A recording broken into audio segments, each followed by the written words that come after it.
Hey guys, today we are talking about the methods of depreciation. This is a part 3, part 1 और part 2 देख के तभी आपको part 3 समझ में आएगा।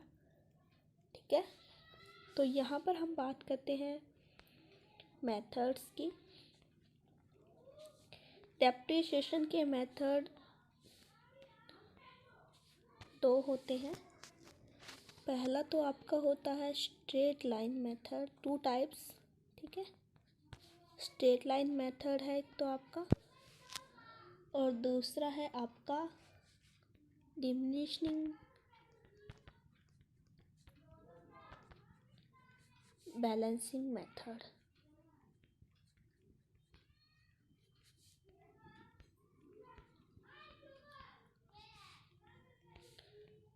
जो स्ट्रेट लाइन मेथड है इसे जो है fixed instalment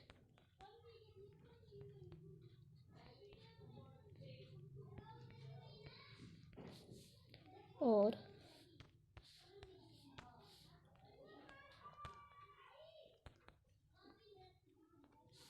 original cost method भी बोला जाता है।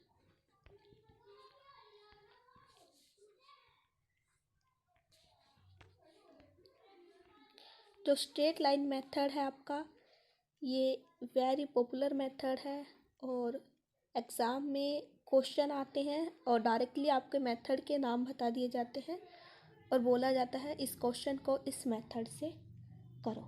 ठीक है, तो अब हम बात करते हैं कि जो ये स्ट्रेट लाइन मेथड है ये होता क्या है।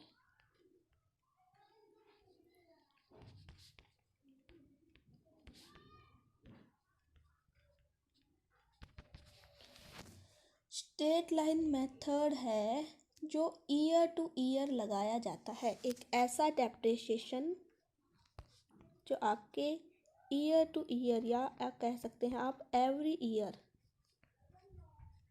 जो है चार्ज किया जाता है वो। और हम एग्जाम्पल के थ्रू आपको समझाएंगे, आप इजीली समझ पाएंगे फिर एग्जाम्पल से। सपोज दैट एक एसेट है जिसकी कॉस्ट 1,00,000 रुपए है। एक एसेट की कॉस्ट 1,00,000 रुपए है और डेप्रिसिएशन फिक्स्ड है उसका। आपको एग्जाम में ऐसे कहा जाएगा कि डेप्रिसिएशन फिक्स्ड है 10% की रेट से। ठीक है, तो आप इसका डेप्रिसिएशन कैसे निकालोगे? सिंपली है, 1,00,000 का 10% आप निकालोगे तो 10,000 आ जाएगा। ठीक है, तो ये बिल्कुल सिंपली था। तो हम इसमें से जो है फॉर्मूला निकालते हैं। ईच ईयर का फॉर्मूला क्या होगा? अगर ये तो 1 ईयर का निकला है ना, ठीक है, 1 ईयर का है। एग्जाम में आपको बोला सकता है कि 5 साल का निकालो, 6 साल का निकालो, ठीक है, या 5 year, 6 year, that is it, depend on question. तो आप यहाँ पर लिखोगे कॉस्ट ऑफ एसेट, यानी कि एसेट की कॉस्ट जितनी है। ठीक है, जैसे कि हमने सपोज किया था कि आपकी एसेट 1,00,000 की है। ठीक है, ऐसे ही फिर आपकी estimated scrap value, estimated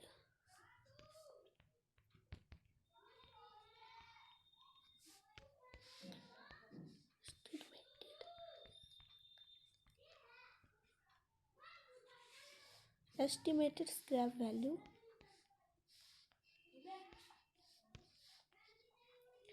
by में number of years of asset life कि पर्टिकुलर जो एसेट है उसकी लाइफ कितनी है। तो इस तरीके से आप इस क्वेश्चन को सॉल्व करेंगे। ठीक है,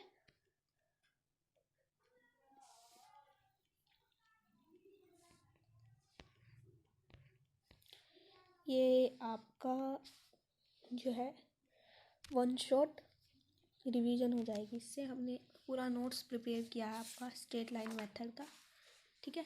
तो कुछ इसके मेरिट्स हैं और डिमेरिट्स हैं, उसके बारे में भी हम स्टडी करते हैं। क्या मेरिट्स हैं आपकी स्ट्रेट लाइन की? स्ट्रेट लाइन मेथड की मेरिट ये है कि ये तो सिंपली है, सिंपल है, इजी टू अंडरस्टैंड है,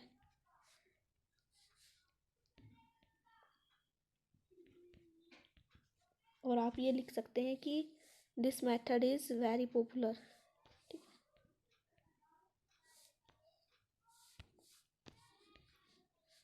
this method is very popular, ये भी आप इसमें ऐड कर सकते हैं।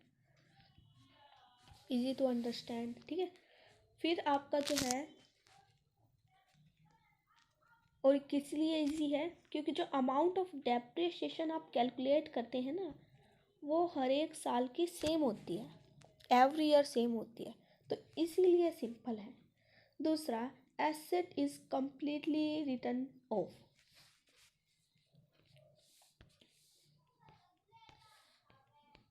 Asset is completely return of.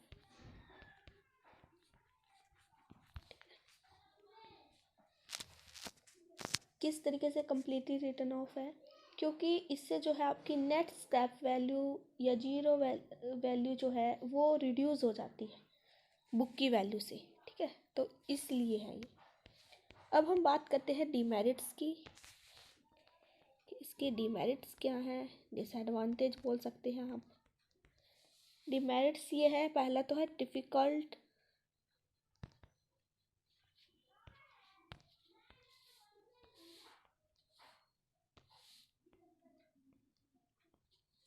Difficult in computation. Compute करने में आपको डिफ़िकल्टी हो सकती है, इसमें ज़्यादा कॉम्प्लिकेटेड हो जाते हैं जब हम एक ही मशीन पर एक ही प्रकार का जो है डेप्रिसिएशन वैल्यू कैलकुलेट करते हैं, तो इसीलिए कॉम्प्लिकेटेड है। दूसरा है आपका इकोलॉजिकल। एक तो ये आपका इकोलॉजिकल है। इकोलॉजिकल किस लिए है कि इसमें आपका जो है लॉजिक की बात तो छोड़िए, इसमें जो है सारा बर्डन आपके प्रॉफिट एंड लॉस अकाउंट पे आ जाता है, क्योंकि उसमें बहुत से जो है एक्सपेंसेस भी इंक्लूड होते हैं, जैसे कि आपका ट्रांसपोर्टेशन एक्सपेंस है, रिपेयर मेंटेनेंस एक्सपेंस है। तो इस तरीके से तो आपका जो बात करते हैं हम, जो कंपैरिजन है ऑल द ईयर का, वो ज़्यादा हो जाता है आपका P and L loss account में, सारा बर्डन पड़ जाता है, तो इसीलिए, ठीक है।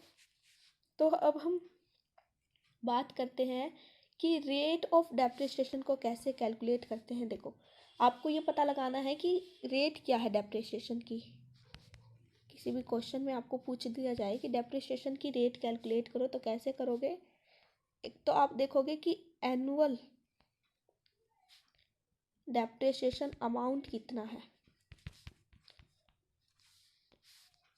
इनटू में 100 by cost of asset.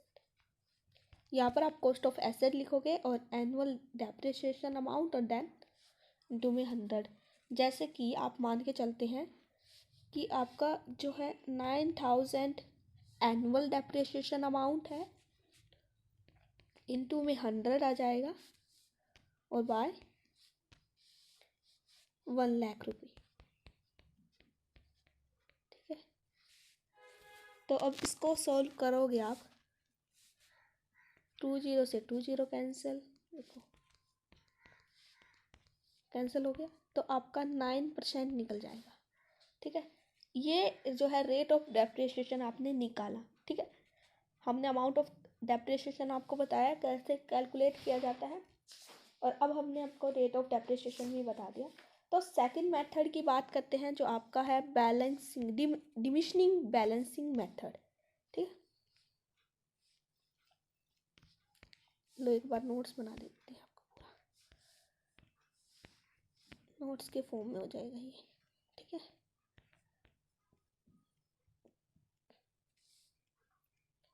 Weekly screenshot लगा लो आप।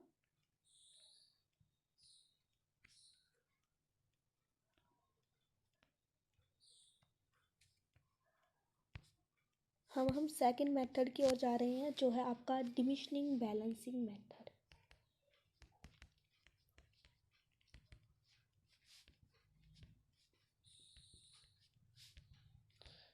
इसे रिटर्न डाउन मेथड भी बोला जाता है,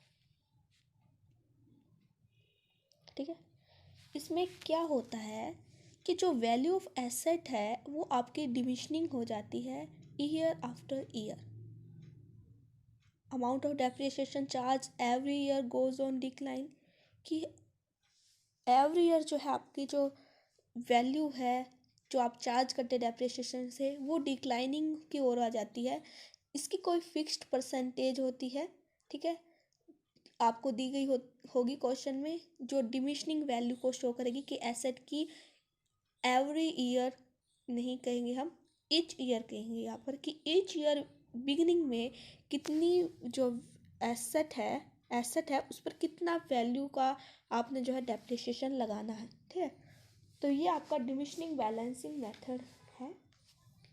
तो आपको एक एग्जांपल से समझाएंगे, इसे रिड्यूसिंग बैलेंस मेथड भी बोलेंगे, रिटर्न डाउन मेथड भी बोलेंगे, रिटर्न डाउन वैल्यू मेथड, ठीक है, ये इसी के नाम है। तो इसका एक प्रॉपर डेफिनेशन क्या होगी, amount of depreciation is decreased every year, sorry guys, decreased year after year, एक ईयर के बाद दूसरे ईयर में जो है वैल्यू डिक्रीजिंग की रेट में आती है। तो that is why we called say this is diminishing balance method या reducing balance method, written down method, ठीक है। तो एक एग्जांपल के तौर पर आपको समझाएंगे कि कैसे करेंगे तरीके से। बात है भाई कि आपको जनवरी में 1 जनवरी 2014, ठीक है, इसमें आपने जो है 1 लाख का जो है मशीन परचेज की है भाई, परचेज्ड 1 लाख रुपीज़ मशीन, रुपये ऑफ मशीन, हाँ। तो उसकी यूज़फुल लाइफ आपको बताई है कि 10 ईयर है भाई, यूज़फुल लाइफ जो है 10 ईयर बताई गई है, ठीक है। तो अब बात करते हैं, after completing the useful life the machine will scraped and rupees 4,000 will be realized from it. It is decided to charge depreciation on machine 10% per annum on the diminishing balance method, ठीक है। तो जो है 10% per annum की rate से जो है आपको डिसाइडेड किया गया है कि मशीन पर डेप्रिसिएशन चार्ज करेंगे आप एवरी ईयर, ठीक है। और फिर बात की गई है कि जो 4,000 थे यूज़फुल लाइफ ख़त्म होने के बाद, कि उसकी जो है वैल्यू 4,000 के करीबन हो जाएगी, ये बताया है, ठीक है।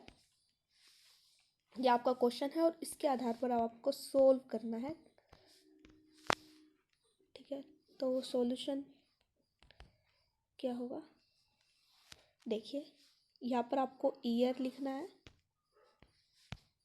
यहाँ पे लिखना है ईयर, यहाँ पे लिखना है रेट ऑफ डेप्रिसिएशन, ठीक है। और फिर आपको लिखना है यहाँ पर अमाउंट ऑफ डेप्रिसिएशन। देखो अब हमने आपको पीछे फॉर्मूला बताया था कि रेट ऑफ डेप्रिसिएशन का क्या फॉर्मूला है, पूछ लिया था अब आपको यहाँ पे। अरे नहीं डरा रही, क्योंकि क्वेश्चन में आपको बताया गया है रेट ऑफ डेप्रिसिएशन, ऐसे ही बच्चे कंफ्यूज होते हैं। यहाँ पर आपको क्वेश्चन में दे दिया, कुछ क्वेश्चन ऐसे होते हैं जहाँ पर नहीं देते रेट ऑफ डेप्रिसिएशन, तो आपको निकालना पड़ता है, ठीक है। तो उस फॉर्मूले का यूज़ यहाँ पर नहीं होगा, ठीक है। तो ईयर की बात करते हैं आपका 2014, 2015, 2016, 2017, ठीक है, 10 ईयर्स का निकालना है ना, तो इस तरीके से होगा। और रेट आपको बताई थी 10% है, यहाँ पर भी 10% है, ठीक है, इसमें भी 10% है और इसमें भी 10% है। तो कैसे निकालोगे अमाउंट ऑफ डेप्रिसिएशन? इजी है, 1 लाख का 10%, ठीक है, क्या होगा? 10,000, ठीक है। फिर इसमें क्या करना है आपको, जो 1 लाख का 10% था 10,000 हो गया, ठीक है, 10,000 हुआ। तो इसमें अब हम पूरे 10,000 पे नहीं लगाएंगे, जब डेप्रिसिएशन नेक्स्ट ईयर में लगाएंगे तो 10,000 का नहीं लगाएंगे, हम जो है क्या करेंगे, जो 1 लाख है उस पे से जो डेप्रिसिएशन लग रहा था 10,000, उसमें से 1,000 माइनस हो जाएगा, तो आपका 9,000 जो है डेप्रिसिएशन नेक्स्ट ईयर पे लगेगा। अब वो कैसे लगेगा, इसका भी एक फॉर्मूला था। फॉर्मूला क्या था आपका, कि इसमें बताया गया था कि जो कॉस्ट ऑफ जो डेप्रिसिएशन है उसमें से जो माइनस हुआ है आपका स्क्रैप वैल्यू कितनी थी? 4,000। 4,000 ये दिया गया है ना आपको।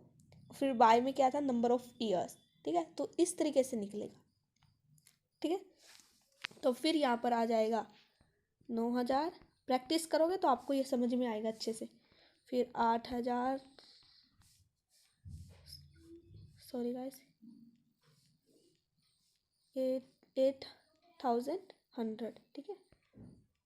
ओहो, फिर आपका क्या लिखेगा? 7,290, ठीक है। इस तरीके से जो है आपका ज़्यादा टाइम ना लेते हुए मैंने जो है आपको समझा दिया। इस तरीके से आप आगे के जो है ईयर्स निकाल लोगे कि 2018 में क्या लगा है, कितना लगेगा, 10% के रेट से लगेगा। 19 में भी 2020, 2021, 2022 और 2023। तो इस तरीके से 10 जो है ईयर्स का आप लगा सकते हैं, ठीक है। अब हम बात करते हैं इसके मेरिट्स और डिमेरिट्स क्या है, ठीक है। तो मेरिट्स क्या है? मेरिट ये है कि आपका यहाँ पर इक्वल बर्डन होगा प्रॉफिट एंड लॉस अकाउंट में, ठीक है, ये इसका मेरिट है। वहाँ पर बर्डन ज़्यादा था प्रॉफिट एंड लॉस अकाउंट पे, पर यहाँ पर इक्वल बर्डन होगा, ना ज़्यादा ना कम, ठीक है। और डिमेरिट क्या है इसका? डिमेरिट ये है, asset can not be completely return of, ठीक है। तो यहाँ पर आपका जो एसेट है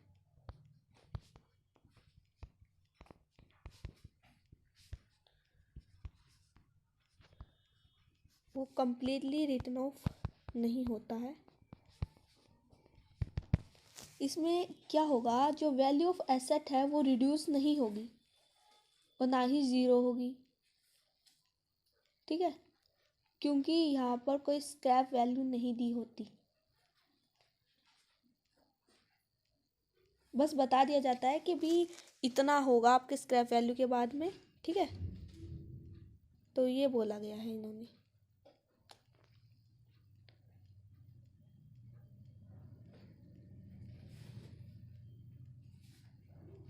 अच्छा, ये बोला है जहाँ पर स्क्रैप वैल्यू नहीं होगी ना, तो वहाँ पर आपका एसेट रिड्यूस नहीं होगा, ठीक है, और ना ही ज़ीरो होगा। तो ये बात की गई है, ठीक है। मैं भी कंफ्यूज होगी कि मैंने बोल क्या दिया। फिर आपकी है कॉम्प्लेक्सिटी, कि इसमें आप इजीली डिटरमाइन नहीं कर सकते रेट ऑफ डेप्रिसिएशन, ज़्यादा कॉम्प्लिकेटेड हो जाता है ये आपके लिए, ठीक है। तो यहाँ पर ये आपका कंसेप्ट कंप्लीट होता है। Okay guys, keep it watching, bye bye.